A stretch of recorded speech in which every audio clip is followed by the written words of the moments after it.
lo quiero destacar porque, bueno, yo no soy un experto en arte en la región. Sin embargo, me considero una persona profundamente informada sobre el arte en Chile y en América Latina, y les puedo decir que ejercicios como este en nuestro país hay muy pocos, muy pocos. Muy pocas monografías existen sobre artistas que no hayan estudiado o no, que no ejercen su profesión en el centro del país, en Santiago, o en Valparaíso o en Concepción, que son los principales núcleos intelectuales y académicos. Entonces esto tiene un tremendo valor para el futuro, un tremendo valor, es una figura del pasado, pero tiene un tremendo valor para el futuro. Ustedes van a poder revisarlo, van a poder tensionar su obra o no, van a poder hablarle a otras personas sobre el trabajo, y es súper importante que conozcan la escena de arte chileno, porque es la que ustedes van a ser parte en muy pocos breves años. Así que con esa introducción quería instalar esos dos temas. Por un lado, todo lo que tiene que ver con cómo está cambiando el mundo del arte a nivel internacional, la presencia que significa instalar imágenes o obras producidas por artistas de pueblos originarios en el circuito del arte internacional. Eso es global, eso es muy interesante. Y a la vez, cómo a nivel nacional estamos remirando y estamos aprendiendo de obras y artistas que antes habían sido o olvidadas o ignoradas, o bien habían pasado desapercibidas por la teoría, la crítica o la historia del arte nacional. Entonces tenemos una oportunidad única de que nuestra queridísima profesora Lorena Villegas nos haga esta maravillosa conferencia dedicada a la obra de Celia Layton, así que les invito a que por favor la saludemos con un caluroso aplauso.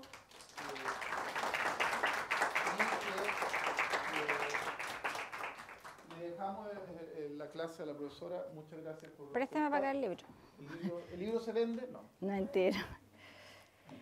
Hola, buenos días. Mi nombre es Lorena Villegas. Conozco la mitad de la sala porque los de segundo sí tienen clase conmigo. Bueno, contarles que hacer la investigación de Celia Layton no fue una tarea fácil. Postulamos 3 veces a fondos externos para poder adjudicarlos para hacerlo, y la tercera vez lo pudimos adjudicar. La primera vez el comentario del evaluador fue: Celia Layton no es relevante para la historia de Chile. Primer comentario. La segunda vez, no es una temática que sea interesante de abordar a nivel de la historia del arte en general. Y en la tercera, ya. Pero no es fácil porque es como, no sé, hay que tratar de a los evaluadores venderle esta idea, porque es importante, que tiene relevante, pero como también estuvimos en mayo, que era el mes del patrimonio, yo creo que es muy relevante poder hacer estos estudios a nivel regional, como decía Ignacio, porque si no se preserva, si no se conserva y no hay un levantamiento de información sobre el patrimonio artístico de las regiones, se va a perder. Se va a perder y si se pierde, ahí ya no hay vuelta atrás. Entonces, bueno, contarles también como anécdota que nosotros trabajamos como 3 años investigando, recopilando información sin tener ninguna imagen de Celia Layton. Teníamos imágenes de su obra, imágenes de otras cosas, pero no la conocíamos como su cara. Y estas son unas imágenes, esta es de una revista que se llama Simiente, y que era una publicación que se hacía regularmente en el liceo, porque ella trabajó en el Liceo de Niñas de Temuco, que ahora es el Liceo Gabriela Mistral. Y ahí, esta es una foto que tiene la familia, estaban en un taller, y si se fijan, la que está acá atrásito es ella, y las demás son alumnas y estaban como trabajando en diversas como técnicas. Bueno, para contarles un poquito por qué es importante investigar su figura, porque reconocemos en la figura de Celia Layton que es como un dispositivo que fue importante en diversos ámbitos. Yo creo que ella se movió en 3 ámbitos que son importantes. Uno que tiene que ver con la gestión cultural, el otro con la docencia y el tercero con la producción artística. Entonces ella abocó como su vida, claro, por un tema de sobrevivencia, se dedicó a la docencia, que fue el camino que tuvo, pero nunca dejó de producir. Había un interés por ella de promover y hacer difusión de todo el ámbito artístico y cultural en la región. ¿Qué es lo que visualizaba Celia Leyton? Pensando que, vamos a ver algunos antecedentes de cuando nació y todo lo demás, pero ella llegó como en la década del 30 a Temuco. Entonces, no había museos, no había galerías, no hay nada. Si ahora se cree que no hay nada, en ese tiempo, nada. Ella fue la que creó visionariamente la Academia de Bellas Artes de Temuco, la que ahora actualmente se encuentra en el segundo piso de la Galería Galo Sepúlveda y se llama Atelier, ya no se llama Academia, pero logró convencer a los políticos y a los dirigentes de esa época que eran como el consejo regional, estaba el alcalde, estaba como la intendencia, estaba el comandante general del ejército, estaba Monseñor Menchaca Lira, que fue el fundador de esta universidad. Ellos eran parte de ese comité que ella logró convencer de lo importante que era crear una Academia de Bellas Artes. ¿Por qué?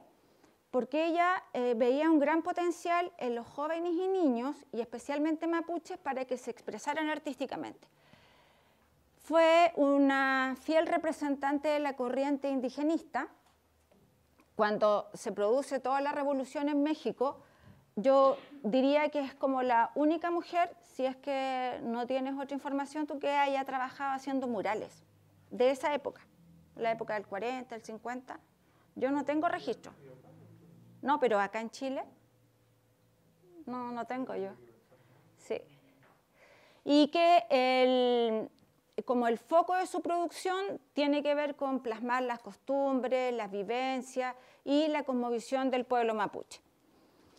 Y también que hay una fuerte tendencia por valorar el trabajo de las mujeres, sobre todo de a principios de siglo, donde había como un silencio historiográfico, porque no había mucha información acerca de la producción visual de esas mujeres. Bueno, siempre los proyectos son muy acotados en cuanto a recursos, entonces esto lo asociamos a una línea del Fondar, que es de patrimonio cultural, que se llamaba Otros Rostros de Celia Leyton, y después un proyecto interno de la universidad que era en torno a la pintura indigenista de Celia Leyton, porque así juntamos varios fondos y así logramos hacer más cosas. Y otro fondo que trabajamos junto con el Museo Regional de la Araucanía, porque el Museo Regional de la Araucanía tiene alrededor de 7 u 8 obras de Celia Leyton, y trabajamos en la puesta en valor de la colección pictórica de Celia Leyton en el Museo Regional de la Araucanía, que eso fue un fondo apoyado por la investigación patrimonial del Servicio Nacional de Patrimonio y Cultura del Ministerio igual. Entonces, si se fijan, es un proyecto, pero que al final va teniendo como otros subproyectos para poder lograr la meta de financiarlo completamente. Entonces, ¿quién es Celia Leyton Vidal? Su formación como artista, pues tenemos que abocarnos que ella nació en 1895, y cuando ella tiene esta idea de estudiar arte, le va a decir a su papá: ¿sabes que quiero entrar a la Academia de Bellas Artes? Le dijo: no, porque una señorita no entra a esos lugares. Entonces no la dejaron. Y ella tuvo que hacer todo un acto de convencimiento con unos primos, con su madrastra, ¿ya? Hasta que tanto, y primero la dejaron entrar a una escuela técnica, y en esa escuela técnica como que dio sus primeros pasos en aprender a dibujar, en cosas básicas de pintura, hasta que logró convencer al papá que le diera permiso de entrar a la Academia de Bellas Artes. Y ahí fue, en la escuela técnica tuvo como profesora a Nicanor González Méndez y a Pedro Resca, y en la Escuela de Bellas Artes a Ricardo Richón Bruchet, a Juan Francisco González y a Alberto Porcela Llanos. ¿Les suena? Profesor, ¿les suena? Claro, y bueno, ahí hay un episodio que ella comenta en un libro que son sus memorias, que se llama Rucatelier, que tuvo como un altercado, porque resulta que Juan Francisco González vio que era como rápida para hacer como estos bocetos,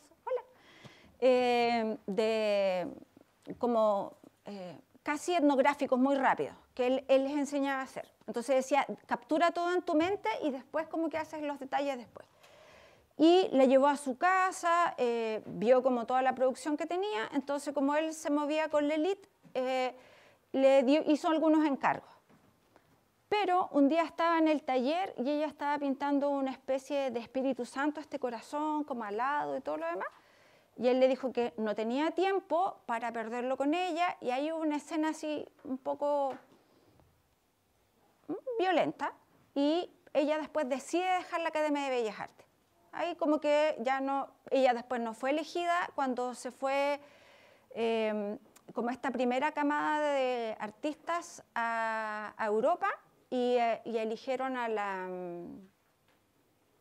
esta que estudia el Samuel,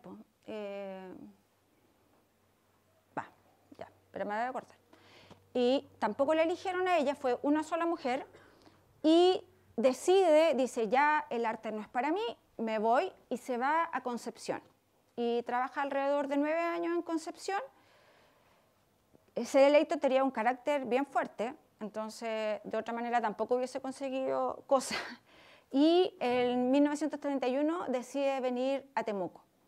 Y de ahí se queda trabajando en el Liceo de Niñas de Temuco hasta el 56, pero se va a Santiago como el 62. Y ese es como su recorrido en términos muy, muy, muy generales. Y estas son fotografías que aparecen recurrentemente en diarios de la época, donde aparecía en columnas y todo. Ella, tenemos que pensar que el primer texto que publicó fue Araucanía, Rosos de una raza altiva, en 1945. Después hizo un catálogo, hoy debería haberles traído eso, un catálogo que eran como 8 láminas, donde ella mandaba a imprimir por separado las cosas a color y lo que estaba escrito en blanco y negro, y de manera manual iba pegando cada una de las láminas porque era mucho más barato la impresión así. Todos los libros los hizo como así. El último, Rupandungun, no, pero los otros los hizo así. Y el Araucanía de 1945 y el de 59 tiene traducciones al francés y al inglés. Y ella se conseguía con personas que le tradujeran. Y en el Rupandungu, el prólogo está escrito por Amanda Labarca. ¿Conocen a Amanda Labarca? ¿Quién es? Harto tiempo en la historia en que se reconozca lo que Celia Layton está, y que quizás va a ser cuando ella ya no exista, cosa que sí sucedió. Y entonces, imagínense, con los escasos recursos que habían en ese tiempo, ella lograba gestar y producir estos 4 textos. Yo los tengo los 4 en originales, que son como de esa época. ¿Cómo hicimos esta investigación? Bueno, lo único que teníamos cuando partimos con la investigación era este libro, el Rupandungu, que hay una copia en el Museo Regional y hay una copia en la Biblioteca Municipal. Pero hicimos toda una revisión historiográfica de una serie de documentos, y a mí esta es como que la parte que más me gusta, porque siento que es como que uno agarra un hilito y de ahí sigue, y es como muy interesante. Con alumnos de 4º año, eran 4, estuvimos yendo como 4 o 5 meses a la biblioteca Galo Sepúlveda, como 3 o 4 días a la semana. Revisamos 3.800 diarios desde 1944 hasta 1962, todos los meses y todos los días. Entonces la alerta era, si ven pintura, cultura, Celia Layton, exposición, me llaman. Entonces éramos revisar, revisar, revisar, y de primera no encontrábamos nada. Llevamos un día y al final del día fue la primera así como columna. Ya, aquí algo vamos a encontrar. Y todos los días íbamos y escaneábamos los documentos y estuvimos meses en eso. Y eso nos hizo tener mucha información y empezar a armar. Esto es como un rompecabezas, porque tienen que pensar que no teníamos nada y empezamos a juntar como estas piezas que estaban un poquito como desarmadas. Y aquí hay algunas imágenes de extractos de los textos, y yo necesito ver las cosas impresas. Yo no sirvo mucho para estar con las cosas digitales, entonces las escaneábamos, ya teníamos, bueno, ahora es mucho más fácil porque la puedes escanear con el iPad, con lo que sea, y después hice un archivo digital y después los imprimía para poder trabajar con ellos y ordenarlos por año, para poder armar un relato. Y a raíz de eso también nos dimos cuenta que, bueno, había publicaciones de ella en esta revista Simiente, que está en la biblioteca digital de Gabriela Mistral, del Museo de Gabriela Mistral. Como son publicaciones de liceos de niñas, entonces está ahí. Y ahí nos dimos cuenta que ella tenía una columna que hacía con los estudiantes de enseñanza media, y, por ejemplo, analizaban la obra de Juan Francisco González o de otros artistas y escribían súper bien las chicas y iban publicando periódicamente. Y en otra revista que encontramos harta información, en al menos 6 revistas de la revista En Viaje, porque tienen que pensar que lo único que articulaba Chile para viajar de norte a sur era el tren. Y la revista En Viaje era una revista miscelánea que pertenecía a Ferrocarriles de Chile. Entonces mostraban de todo un poco. Y en el área de cultura, Celia Leyton tiene alrededor de como 6 artículos en distintos años. Y publicaciones actuales que se habían escrito algunas cosas, pero muy pocas, y documentos y archivos. Yo me demoré como un mes y algo en solo conseguir, por ejemplo, el decreto de formación de la Academia de Bellas Artes. Tuve que pasar toda la mañana en esta cosa de bienes raíces, revisar todos los libros del año 45 hasta llegar a un número. Después me tuve que ir al registro regional para poder con ese número ver si encontrábamos un documento. Con ese documento y otro número más, tuve que mandar a pedir a la Biblioteca Nacional el documento. Entonces, si se fijan, es como hay un camino bien largo, sobre todo cuando no hay una sistematización de la información. Bueno, aquí está el profesor Renzo revisando una de las obras que están en el Museo Regional de la Araucanía. Están muy bien conservadas, están bien guardadas.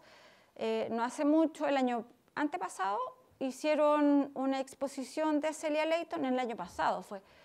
Y si se fijan, bueno, están con la temperatura y todo lo que se requiere para que se conserven como bien. Y bueno, como anécdota, ella había tratado de venderle al Museo Nacional de Bellas Artes, al Museo Regional de la Araucanía, unas obras. Y en ese tiempo, en el Rupandún sale y cobraba 2.000 pesos por esas obras que quería vender. Y después apareció un decreto municipal que decía que en realidad, como habían tantos mapuches y tantas costumbres, mejor iban a gastar esa plata en comprar una vaca. Y se la comieron. Entonces, no compraron las obras y después no sé cómo llegaron, porque aparecen en los libros de registro como donaciones solamente. Entonces, no aparecen quienes las donaron, aparece una fundación. Entonces, en todos estos lugares podemos encontrar colecciones de las obras de Celia Leyton, en el Museo Regional de la Araucanía, en la Pinacoteca de la Universidad de Concepción, que está la Machi del Charquín, en el Museo Gabriela González Videla, en el Regimiento Tucapel de Temuco. Ahí hay una obra que es una copia, en la Biblioteca Municipal Galo Sepúlveda, que también hay una copia que yo se las voy a mostrar. En el Liceo Gabriela Mistral hay al menos unas 4 obras de Celia Leyton. En el edificio de Correos de Chile, el mural que ustedes al ingresar al hall Ese mural lo hizo ella. La colección privada de don Raúl Ibáñez Salgado, él tiene alrededor de 120 obras de Celia Layton. Las primeras obras que llegaron a sus manos las encontró en la basura. Iba caminando por Providencia y de repente dice, hoy hay unos dibujos, no sé qué, no sé cuánto, y como que le pareció que el trazo no era como de alguien que estuviera aprendiendo a dibujar. Y se los llevó a su señora, porque su señora estudió artes, y le dice sí. Y empezaron a buscar, y empezaron a comprar cosas intuitivamente que eran de Celia Layton, y logró armar como una colección bastante grande. Y la colección de la familia Layton Campos, que es un sobrino de Celia Layton, quien ha hecho resguardo de lo que queda de su patrimonio, y la señora Sabina, que en este momento debe tener como 80 y tantos años, ella es como la que resguarda todo ese patrimonio. Y ella a mí me entregó la mayoría de la información con la que trabajamos y me dio algunas como cosas que tienen que ver más con la vida de ella. Para que entiendan un poco el contexto en que se mueve Celia Layton, bueno, en esos años, cuando ella entra a estudiar a la Academia de Bellas Artes, estaba toda la celebración del centenario de la República. Entonces, se empiezan a crear edificios, a construir edificios, a armar alamedas, a hacer todo un movimiento como artístico y cultural en la región, en Santiago, pero que también tenía esta mirada como muy eurocentrista, pues todo era como copia de lo que venía desde Europa, y parten, la Academia de Bellas Artes está donde está ahora el museo, pues, ahí partió, pues. Y formó artistas desde principios del siglo XX. Entonces, esos son como datos muy generales. Y cuando ella llega a Temuco, esta es una fotografía de 1939. Imagínense que Temuco no era muy grande y como en el 20 y tanto hubo un incendio que destruyó casi todo Temuco. Entonces estaba en un proceso como también de reconstrucción de Temuco. Había un teatro, estaba la plaza, ahí mismo donde encontramos la plaza, había un edificio de la Intendencia. El Liceo Gabriela Mistral está ubicado ahí mismo donde está ahora. Eso es Varas con Maquena, ¿cierto? Varas con Maquena. Y a la vueltita, donde está el estacionamiento de Falabella, ¿conocen ahí? ¿Sí? Al frente vivía la Celia Layton. Ahí había una fábrica de cecinas y ella vivía al frente. Entonces le quedaba como a la vuelta, iba a trabajar y como que estaba en el epicentro del movimiento de la ciudad. Y ella todas las veces como que pagaba pensión ahí. Bueno, cuando ella llega ella había tenido como lo que declara en sus memorias, es que cuando iba de vacaciones a Concepción, con su papá y sus hermanos, que había conocido a varias comunidades y como que le llamaba mucho la atención. Entonces iban como por curiosidad a ver qué es lo que hacían en la ruca, qué es lo que tejían, y algunas de esas mujeres trabajaban en las casas donde ellos iban. Y como no las dejaban alejarse mucho, ella iba de curiosa y se arrancaba y iba a conversar. Y como que desde ahí le llamó la atención esto y empezó como a dibujar, a pintar. Pero cuando llega acá, ve tanta diferencia como social y de pobreza también entre, tienen que imaginarse, las condiciones tan precarias en las que vio al pueblo mapuche, de pies descalza, con muy poca ropa, también como denostado socialmente porque se veía como muy también asociado, hay un antropólogo que dice que hay 4 formas en las que se ha visto el pueblo mapuche. En el siglo XVIII como el pueblo guerrero y aguerrido.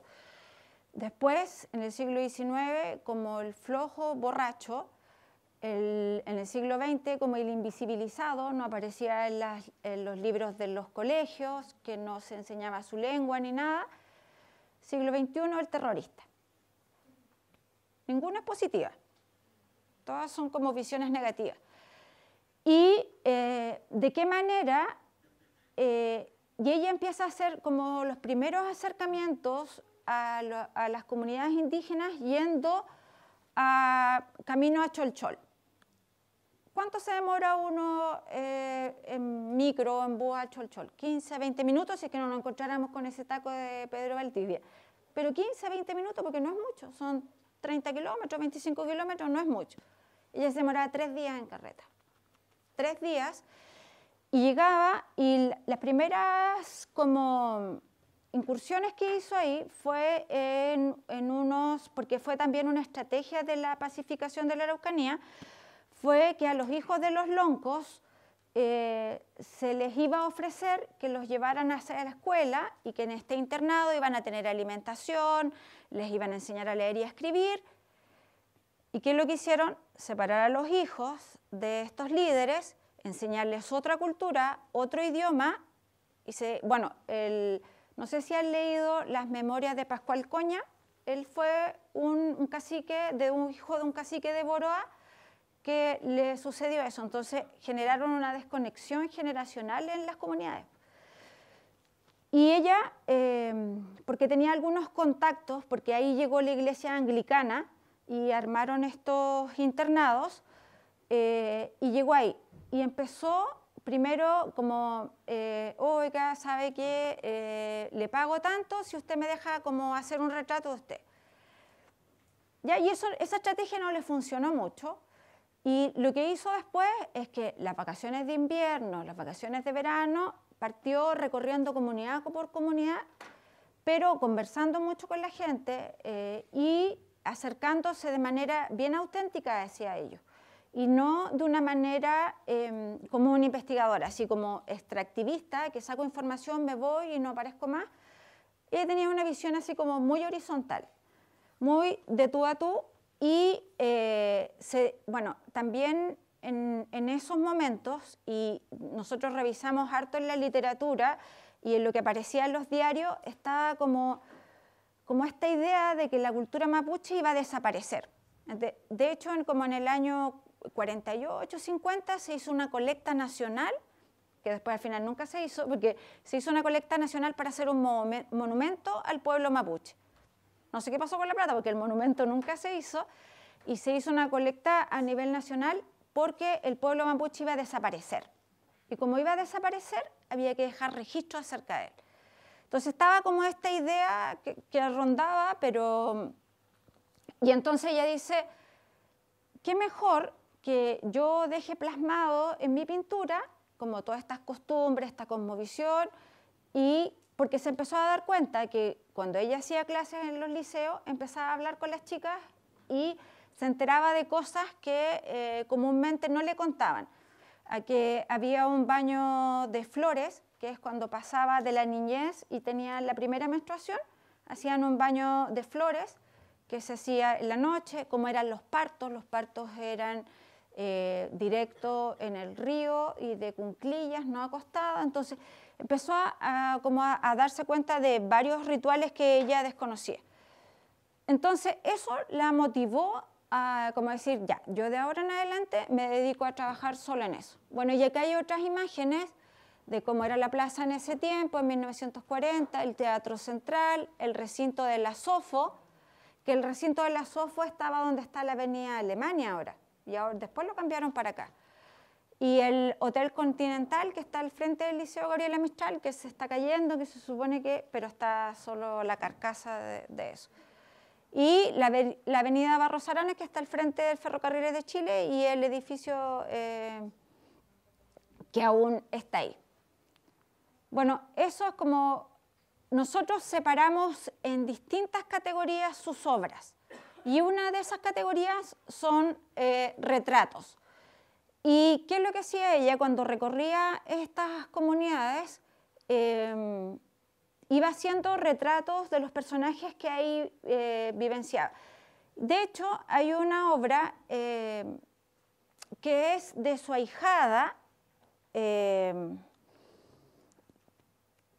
es del Museo Regional de la Araucanía, que ella era guaguita en el momento en que era un bebecito cuando recién le hizo la pintura y yo busqué su nombre, la busqué en Buscarrut y no estaba muerta. Y me enteré no hace mucho, buscando otra cosa, que el Museo Regional de la Araucanía la contactó para que viera la obra y la vino a ver al museo. Entonces, porque ella no sabía que Celia Leighton, bueno, sí sabía que Celia Leighton era su madrina, pero no sabía que había una obra en honor a ella. Y el año pasado estuvo en el Museo Regional y la vio. Bueno, cuando la encuentre se la voy a mostrar, porque ahora no la encuentro.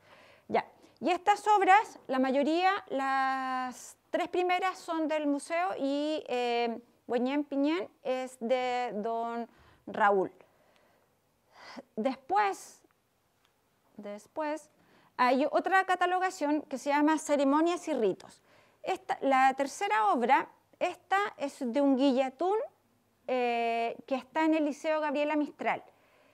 Es interesante cómo ella, si se fijan, hace como una toma aérea del guillatún y empieza a hacer detalles de cómo se conformaban, de dónde estaban las mujeres, porque esto tiene todo una estructura y un orden. Y las personas que no están invitadas al guillatún no pueden participar de la ceremonia. Y esta obra se llama Tren Tren, que es como una interpretación más abstracta del diluvio de Tren Tren y Cai Filú, y Guillén Futún, que es como una ceremonia, si se fijan, hay un volcán. Entonces ella hizo también otro tipo de obras. En cuanto a los murales, tiene la obra que está en el Liceo Gabriela Mistral, que es el profesor Neculman, que fue financiada por el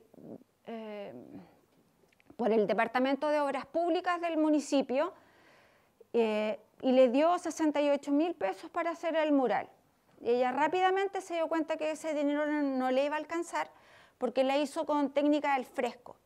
¿Y qué es lo que hacen? Es lavar la arena y eso pigmentarla, y por eso se llama fresco, porque donde está fresca se pone el pigmento y se adhiere al muro, y hay que preparar el muro, y toma como colores mate. Entonces eso se tiene que hacer en el momento, y eso estuvo trabajando con Troncoso y Bustamante, que fueron sus 2 ayudantes en los 2 murales, hizo lo mismo, y decidió no decir que le iba a faltar plata, porque dijo, si no me van a decir que llego hasta ahí nomás, y lo agrandó, porque de primera lo había pensado hacer de 2 metros por 1,80 metros, y lo hizo de 5 metros por 3,40 metros. Entonces, mucho más grande de lo que había pensado, y lo hizo en homenaje a Manuel Neculman, que fue el primer profesor de origen mapuche que fue mandado a estudiar a la Escuela Normal de Preceptores de Santiago por Cornelio Saavedra, porque él era hijo de un cacique de Boroa, de cerca de Pueblo Domínguez. Ahí lo enviaron a estudiar para que fuera profesor, y él fue el primer profesor mapuche. Y el chasqui, tienen que pensar que en el año 60, cuando fue el terremoto, se cayó lo poco y nada que había, y Correos también desapareció, y posterior a eso se empezó a construir el actual edificio que está en Correos. Entonces, para la ciudad ya era un edificio como muy moderno. Entonces, ella fue a hablar con las personas que estaban a cargo de esa obra y les ofreció hacer el mural, pero le dijo que no les dijera a nadie. Entonces, ella lo hizo en secreto hasta el día de la inauguración. ¿Y cuál fue su razonamiento? Fue, si en un edificio tan moderno hubiesen sabido de que yo estaba pintando a mis indiecitos, no me hubiesen dejado hacerlo. Entonces, mejor que lo encontraran así como de sorpresa, y se llamaba el chasqui porque es el sistema el chasqui es el que lleva la comunicación a través de esta cuerda anudada, que es como un intercambio cultural que tuvieron con los incas también. Entonces, de esa manera, lamentablemente esta obra, como en el año 90, fue malamente restaurada por un caballero de apellido Ostetter que la repintó. Entonces no sabemos bien qué colores tiene. Por los registros que tenemos de los bocetos y eso, creemos que es como la misma obra, pero los colores no sabemos, porque si ustedes tienen la oportunidad de ir al Liceo Gabriela Mistral, se van a dar cuenta de que los colores son bien tenues, como bien apastelados, y estos son colores como muy brillantes, porque está con otro pigmento. Claro, porque tienen que pensar que, no sé si se han fijado que en las casas la humedad, el cemento se empieza como a levantar, y se empieza a salir como una sal y una humedad. Bueno, esto mismo pasa acá, porque el cemento sigue trabajando y hay partes que se pueden de repente ver dañadas de las obras por lo mismo, por esa salinificación. Pero la obra del profesor Neculman fue restaurada en el 2017, por lo que era en ese momento el Consejo Nacional de las Artes, y hicieron bien esa restauración, está súper bien hecha. Autorretratos, nosotros creemos que es la misma obra que nosotros utilizamos en la portada, pero es como la cerramos más así. Creemos que esta obra, le pusimos así entre pregunta, creemos que es Luna de Oro, porque cuando ella firma sus obras, ese autorretrato que dice Mille Queyen, ella pone Celia Leighton Vidal y abajo escribe Mille Queyen. Lo que pasa es que un lonco de Karen la bautizó como Mille Queyen, que significa Luna de Oro.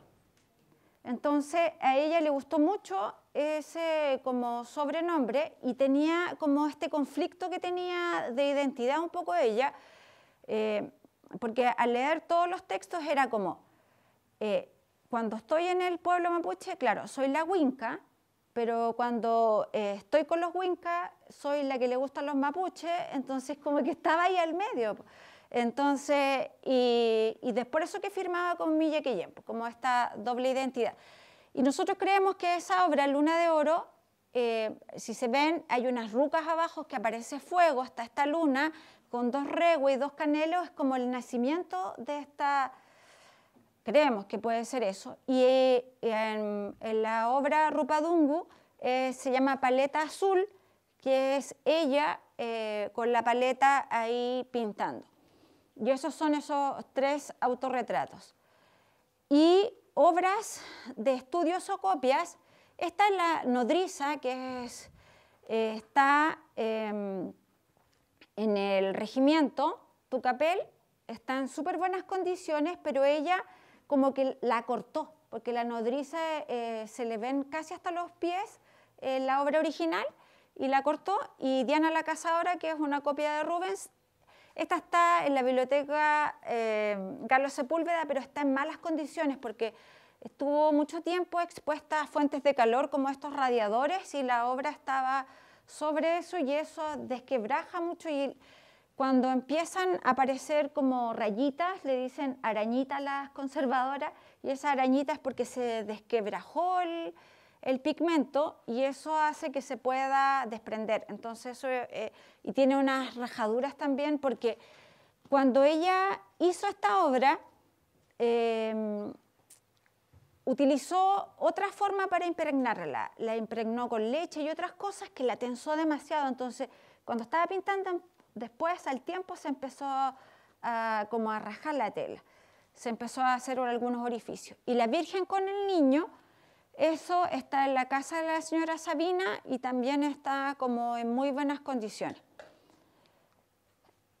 Nosotros hicimos una categoría que la denominamos como acuarelas y cartulinas de viaje, porque ella le gustaba mucho cuando salía, y cuando las alumnas le llevaban flores y cosas de regalos del campo, ella hacía como estos estudios de color y de forma, y ella les denominaba cartulinas de viaje.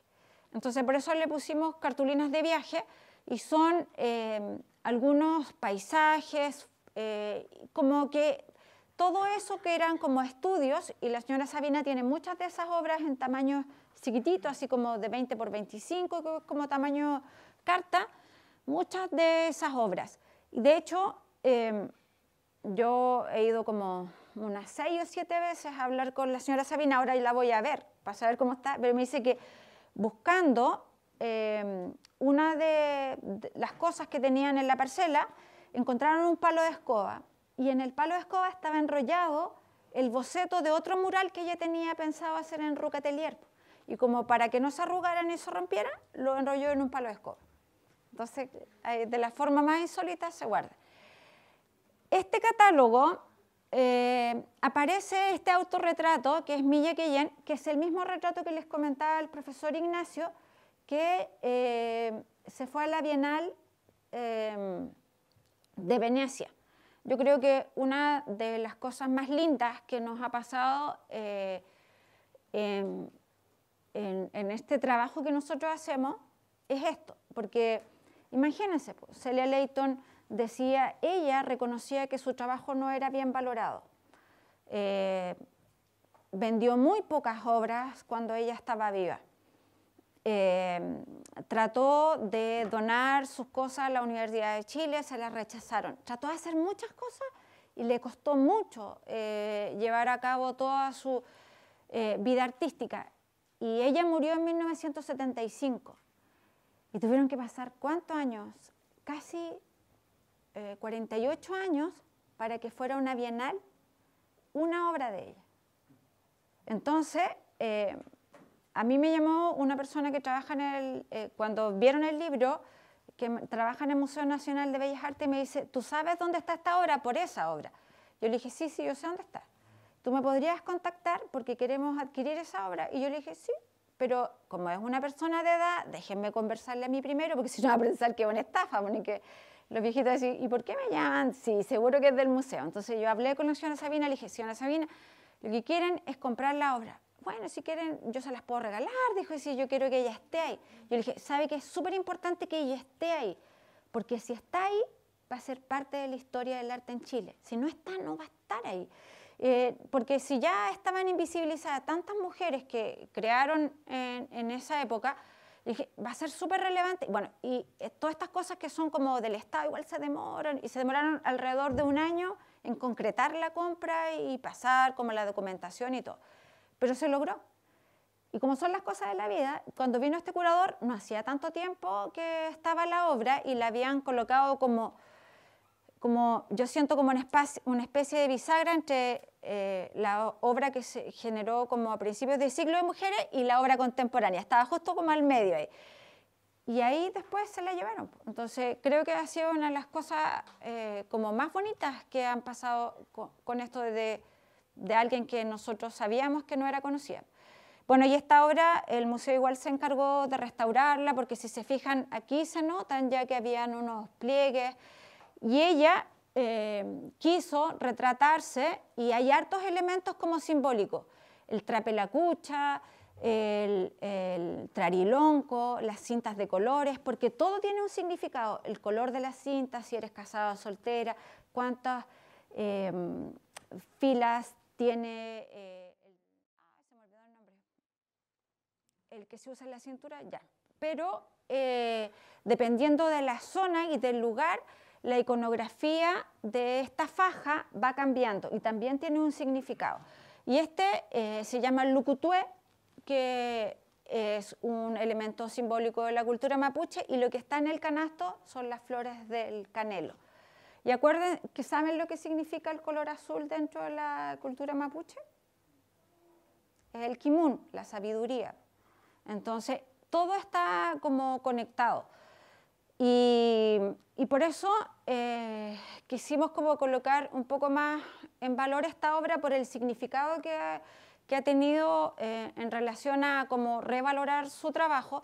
Si se fijan, mide 72 por 84 centímetros, tampoco es tan grande, pero ahí, si se fijan, dice Milla Quellén y C. Layton Vidal, que era su firma con la que firmaba todas las obras. Y bueno, a modo de conclusión, la idea de ella era como representar o dar a conocer todo lo que la riqueza del pueblo mapuche a través de esta obra gráfica, y trató de irla conectando con las ideas intelectuales que habían en el momento, y fue una representante, yo diría que como la no, hubo otras mujeres que trabajaron también el tema indigenista, pero no con tanta fuerza como lo hizo Celia Layton. Fue tal su grado de convicción que ella decidió no casarse y no tener familia para poder seguir trabajando en esto.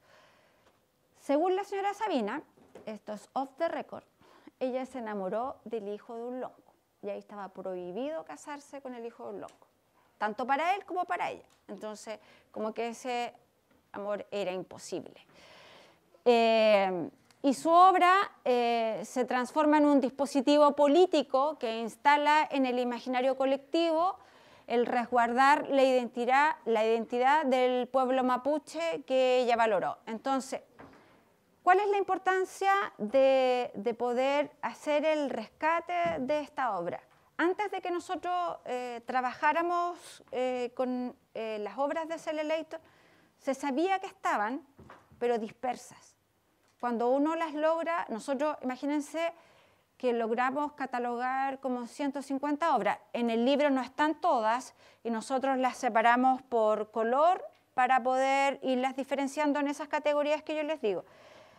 Y yo siempre voy como, porque todos los que han tenido clases conmigo, yo les digo que soy Doris de Nemo y que se me olvidan las cosas. Entonces, yo voy anotando como los hitos importantes y después se me ocurrió que podíamos hacer una línea de tiempo como para ir dando cuenta de como esos hitos importantes a lo largo de su vida. Entonces, para que fuera como un elemento más didáctico para los chicos de los colegios y eso. Eso, ¿tienen alguna pregunta o duda con respecto a eso?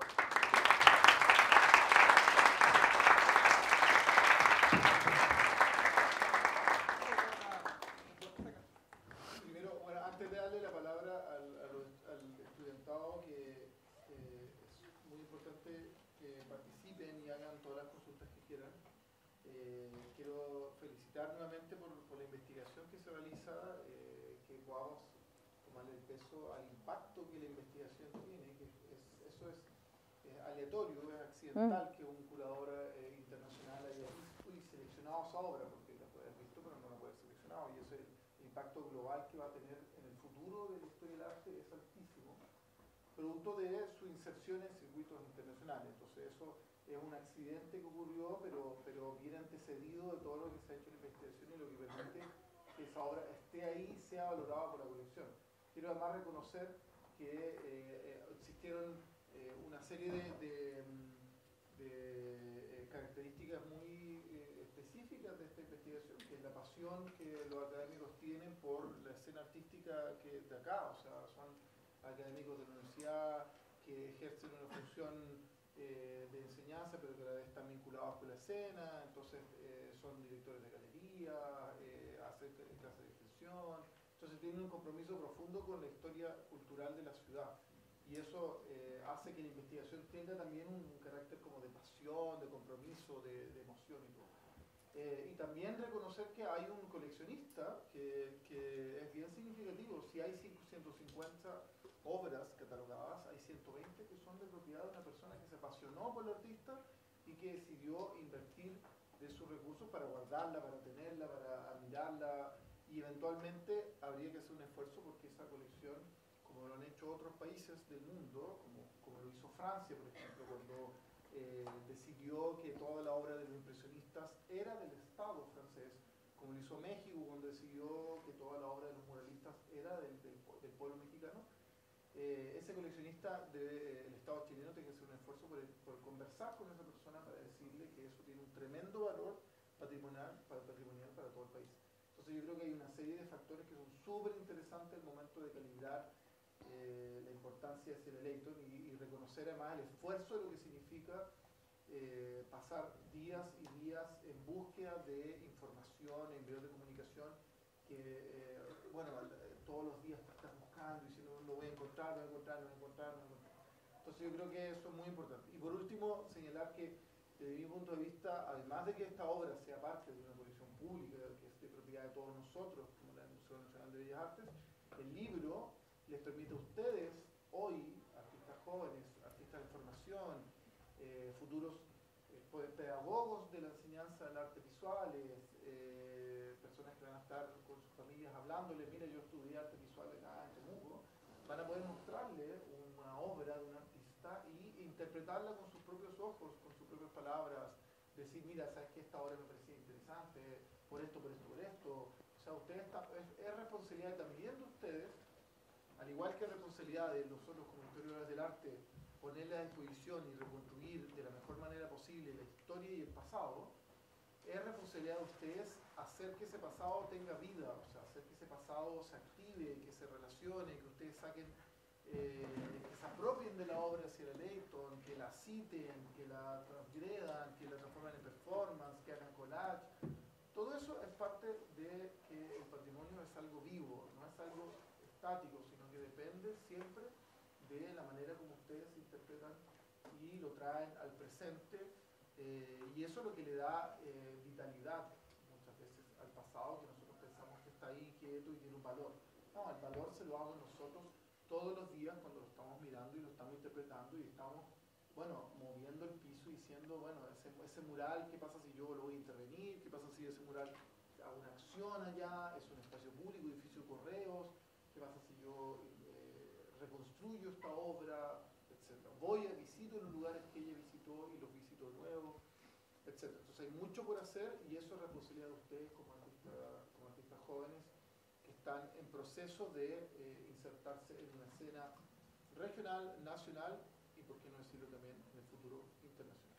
Cuando salgan al mundo siempre van a poder decir que ustedes provienen de un lugar donde una de las artistas que expuso la Bienal de Venecia fue estudiada por su académica y además estudiaron acá en el lugar donde ella influyó. Así que nada, ahora les invito a que por favor le hagan todas las preguntas a la profesora Lorena, que tiene todo el tiempo del mundo para estar aquí con nosotros y responder todas sus dudas.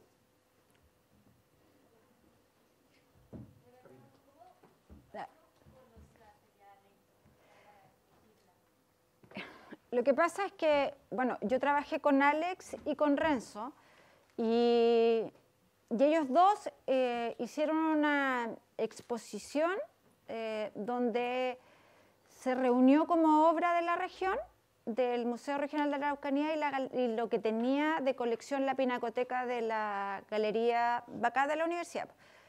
Y ahí nos dimos cuenta de eso y esa fue como la primera vez que la vi. Y después como que nos rondó harto rato la idea y ahí empezamos como a verla y a ver sus obras y todo. ¿Usted qué cree que fue lo que hizo que Sierra Leighton, a pesar de toda la dificultad que tuvo como para mostrar su obra, que incluso dentro de su época como que no fue reconocida, la hizo como continuar su trabajo? Yo creo que como ella y como cualquier otra profesión es la vocación. Si las cosas se hacen con amor, se llegan hasta el final, ¿no? Vocación nomás.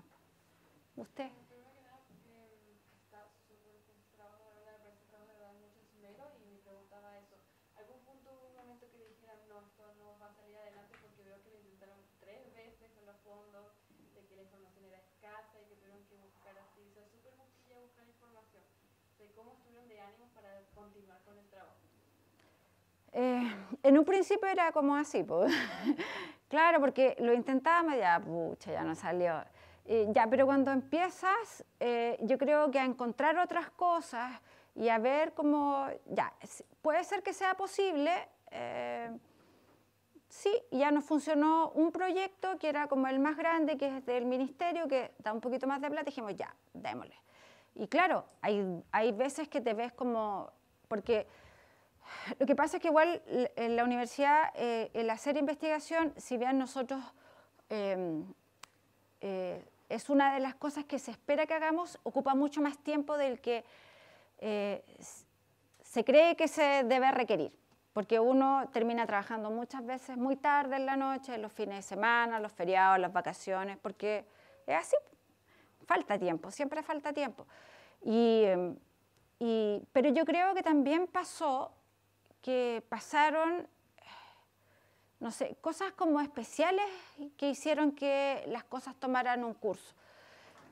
No sé, mi marido es fanático del diario y él está suscrito al diario, todos los días le tiran el diario y me dice un día, oye, cuando hacen este recuerdo de la gente que falleció, ¿cómo se llama eso?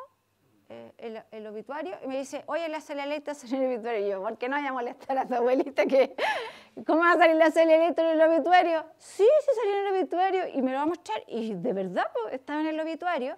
Y era porque la señora Sabina, yo siempre digo así, las cosas se conectan finalmente.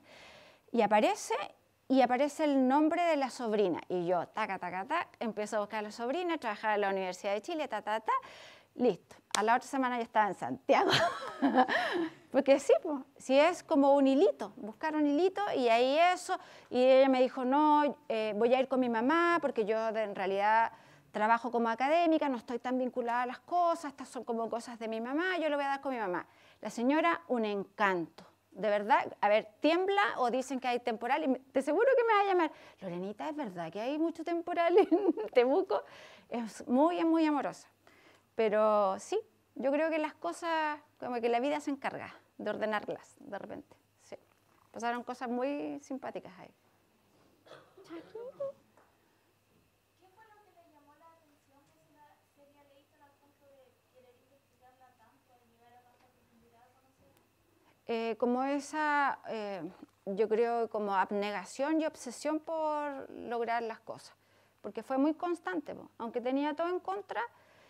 Imagínense que uno de ustedes tuviera un taller y trajera, ¿quién es la ministra del Interior? ¿Cómo se llama? Ah, le estaba preguntando a ellos, pues. Ya, y que la Carolina Toá termine en su taller.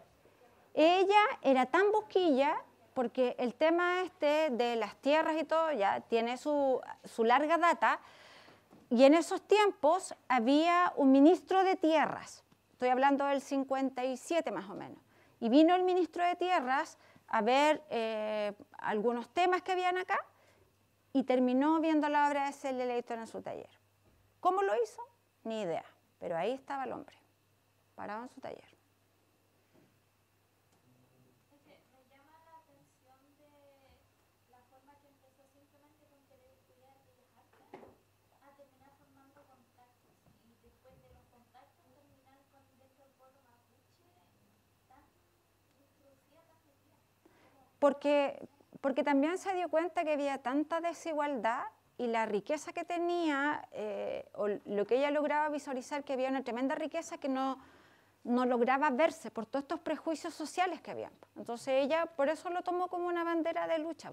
Se dio cuenta con las alumnas que tenía en el liceo, se dio cuenta con la gente con la cual se comunicaba, con la gente que estaba en las calles, igual como las ñañas que venden ahora en la feria, que de repente las corretean, lo mismo. No ha variado mucho el escenario en ese sentido. ¿Alguna otra pregunta? Marcelo. ¿Existirá de casualidad algún registro o algo que mencione las influencias que ella tiene a la hora de pintar? Sí, sí.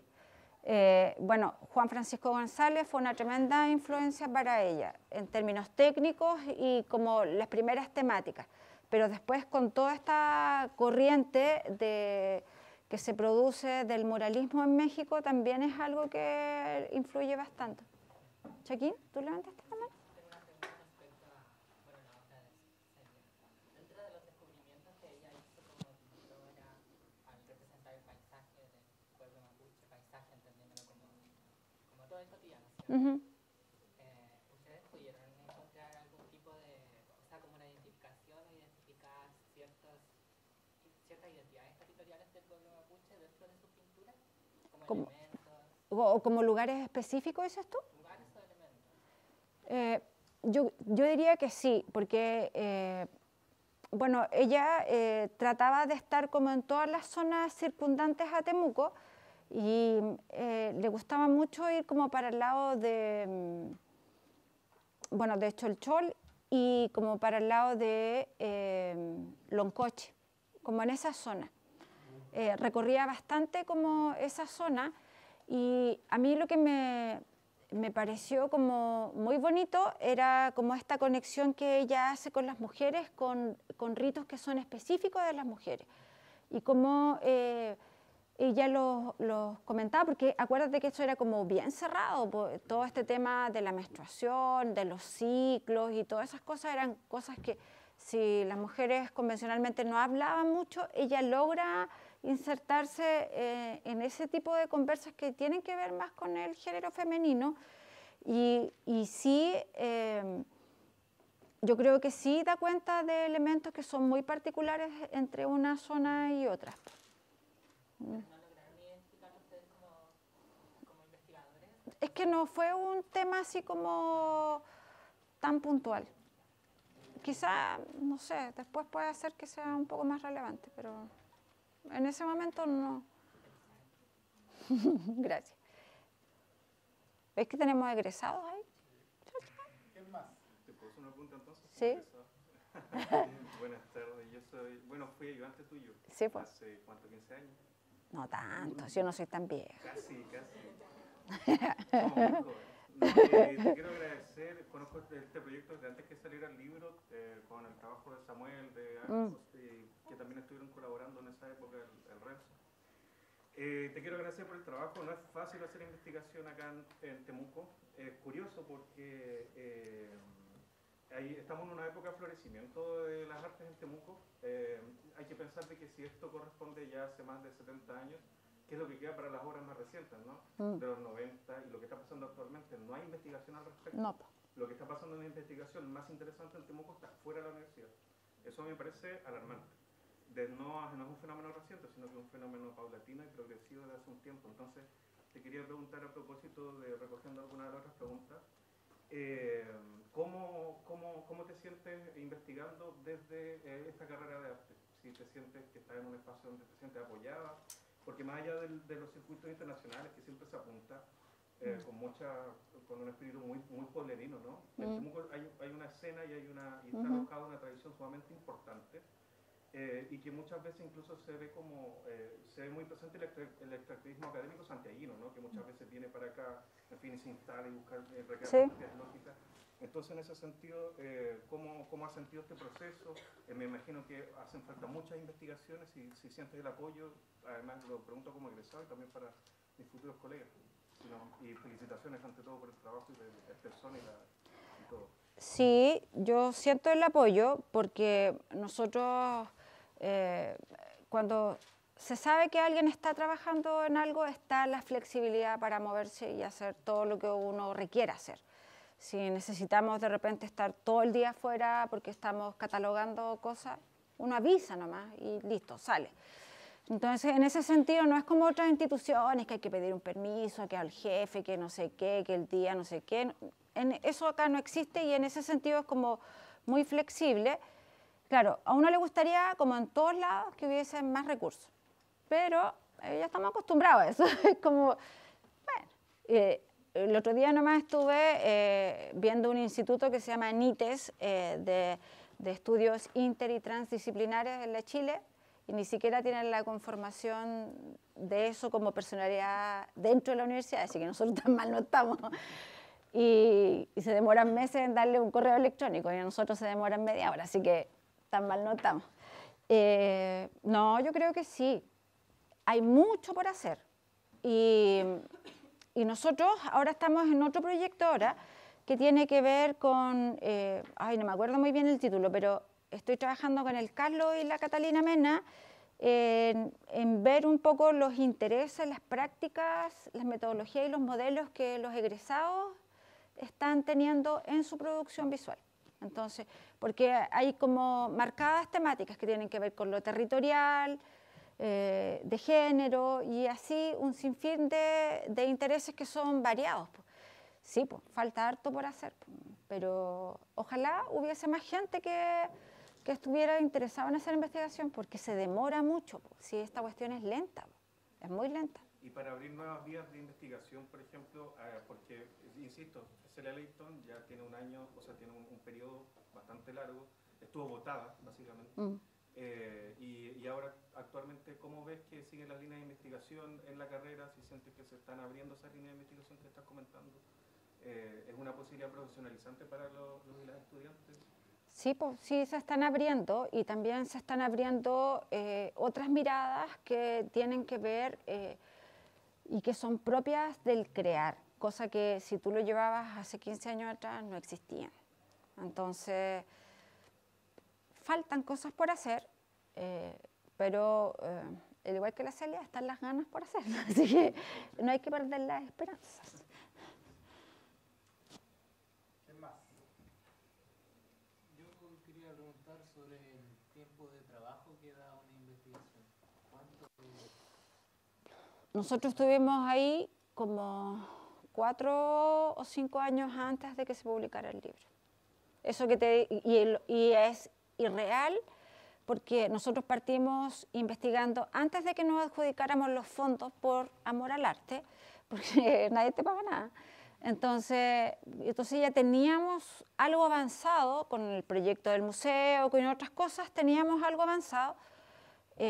Y los proyectos Fondar son de duración 10 meses, 12 meses a lo máximo. Siempre hay que pedir prórroga por eso, porque no alcanzas en ese tiempo. Muy corto el tiempo. Entonces siempre es harto tiempo. Hay que llegar con todo el trabajo listo. Casi listo, sí. Pero eso es irreal, porque siempre uno dice, no, voy a colocar esto, no, voy a incluir esto otro, no, debería colocar. Sí, es muerto tiempo. Esa es una genealogía interesante que es más de la investigación, pero los fondos de investigación o la tarea de la investigación es algo súper reciente en Chile. Es algo que tiene 20 o 30 Sí. años. Y en arte es menos, En pues, arte, sí. claro, muy poco. Entonces es todavía de una manera muy, muy incipiente. Entonces yo creo, concuerdo totalmente con la profesora Lorena, que es una necesidad, es importante, y es algo que está abriéndose un campo muy, muy reciente cuando antiguamente no solo estudiábamos el centro, sino del centro estudiamos algunas cosas, o sea, de las 6.600 obras que tiene el Museo Nacional de Bellas Artes, probablemente estudiábamos o veíamos 100 de esas obras, o 150 de esas obras. Todo el resto probablemente estaba en la penumbra porque había otra mirada que no permitía que se viera o que se preguntara por qué algunas obras entran al canon, quién las deja entrar al canon y por qué esas obras pueden perpetuarse también en el canon. O sea, de qué manera uno puede deconstruir un canon, pero también puede proponer una mirada para hacer discursos distintos. Y por ejemplo, el mismo Museo de Bellas Artes ha abierto su colección y la ha mirado con otro ojo muy distinto. Y lo mismo han empezado a hacer otras instituciones a nivel regional, la Pinacoteca de Arte de Concepción, el Museo de Bellas Artes de Valparaíso, y así hay muchas instituciones que están como reflexionando sobre sus colecciones. Y eso en el terreno donde están las obras acumuladas. Estas obras, solo una de ellas, de las 150, está en una, o muy pocas están en colecciones, y otras habrá que todavía recurrir a la buena voluntad de los coleccionistas privados para que dejen ver esa obra. Con relación a eso, han tenido conversaciones con don Raúl con respecto a eso, pero se la querían comprar fragmentada y él no quiere venderla fragmentada, la quiere vender completa y no han llegado a un acuerdo en la suma. Somos de dos. Sí. También hoy en día hay una tremenda discusión respecto de por qué las colecciones se tienen que ir al centro cuando nosotros como país estamos pasando por un proceso de descentralización. O sea, de hecho, Temuco es la región piloto para la creación del archivo regional. Entonces, se están creando archivos regionales, lo que va a hacer que la documentación que antiguamente todo el Estado llevaba al centro del país, ahora va a tener que sacar del centro y llevarla a cada una de las regiones. Entonces ustedes no tienen que ir a Santiago a ver un diario, sino que lo pueden ver acá, o no tienen que ir como hizo la profesora Lorena, no tienen que ir a Santiago, al Archivo Nacional, a ver la inscripción de una propiedad de la región, sino que eso se va a tener que traer acá. Entonces todo eso, imagínense lo que va a hacer años y años para hacer que toda esa documentación vuelva a la región. Acá hay una pregunta. Sí. No, más que nada un comentario. Bueno, primero que todo agradecer por la investigación. Yo justamente a partir de eso y también como comentario e incentivo de que cuando se hace una investigación igual no es lo último y se puede seguir derivando Sí, po. muchas investigaciones. Totalmente. Yo gracias a Samuel, Lorena, que después he seguido. Estoy justamente ahora investigando sobre Celia Layton, por eso vi. Y estoy viendo desde la corriente indigenista, la influencia del indigenismo en la obra de Celia Layton, y siempre hay algo más que investigar. O van apareciendo temáticas. Sí, totalmente. Otra vez habíamos conversado, sí. que hay un estudiante que estaba viéndolo desde el punto de vista del feminismo. Sí. Entonces siempre hay algo nuevo que investigar. A pesar de que se hayan hecho investigaciones, hay algo nuevo por descubrir de los artistas o distintas miradas de un mismo artista. Sí, una tesis, no me acuerdo si era de la Chile, yo la encontré hace poco y dije, ya la voy a leer, pero entre tantas cosas todavía no la leo. Pero sí, pues, hay muchas cosas que están vinculadas. O proponer otras formas de catalogar, o catalogar la otra obra, lo que falta de catalogar. Entonces, y además que puede generar un dispositivo, porque tienen que pensar que si hay toda esta obra que se conoce, ¿cuánta más hay que no se conoce?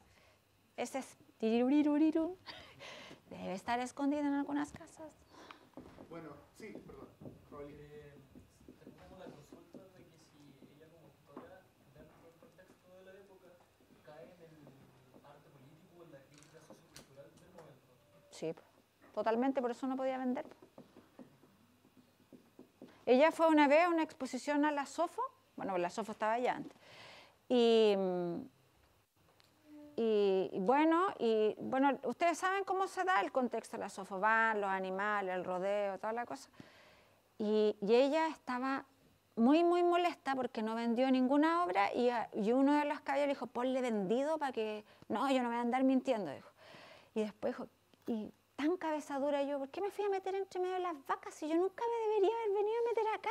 Y era así como, no debería haber estado acá, si este no era mi lugar. Por eso no vendí nada, porque estaba metida entre medio de las vacas. Sí, y le pasaba eso, porque como que quería vender para invertir, y cuesta mucho la preservación en términos técnicos de su obra, porque no usaba muchas veces los mejores materiales. Por esto mismo, porque siempre andaba al 3 y al 4. Siempre andaba ahí al justo. Sí, pues. O sea, de cierta forma lo podemos considerar como contemporáneo o adelantado. Totalmente. Totalmente. ¿Sería entonces Celia Layton contracultural a su momento? Pero piensa los artistas, ¿qué artistas eran conocidos y famosos en esa época? ¿En 1950 y en Chile? Sí. No, pero vuelva a cuarto medio. No tienen Hay arte que chileno. imaginarse que en esa época, bueno, Burkhardt, el grupo Montparnasse, Sí, po. todavía está toda la generación del principio del siglo XX, Pedro Luna, pero... Claro, que también había todo un movimiento, movimiento costumbrista de levantar esta identidad nacional, que claro, el arte popular, y Celia Layton se salía de esto, pues, porque... Bueno, en ese entonces probablemente sería el artista más reconocido Pedro Lira como artista público a ojos, como representante de la pintura chilena, que ven escenarios mucho más Costumbristas. costumbristas, como patrióticos, pero tampoco vendría a ser el caso, como con escenarios de baile, de junta y todo lo relacionado. Y el trabajo de Celia Layton no va al mismo, ni siquiera al mismo público, ni al mismo motivo, ni siquiera a los colores. Por eso que ella cuando hizo el mural de Correos de Chile no quiso que se supiera que se estaba haciendo, pues, porque si sabían, los políticos y la gente de esa época lo iban a sacar. Pues. Entonces dijo, mejor que se lo encuentren ahí. Tenía su estrategia. ¿Se ha estudiado, por ejemplo, los murales en el contexto, solamente se ha enfocado el estudio de los murales en los que se construyeron en Chillán, pero hay murales en la estación de Concepción, hay en Valdivia, hay en muchas partes de Chile, y eso tiene una presencia pública muy importante, Sí, o sea, donde las personas van, se reúnen, conversan. En Victoria igual, en la estación de trenes había como una especie de políptico que era por partes, y ahora yo cuando la otra vez fui no había nada, y al parecer los sacaron y en alguna bodega está guardado. Y eran como muy característicos en las estaciones de trenes esos murales. Bueno, démosle un último aplauso a la profesora Lorena.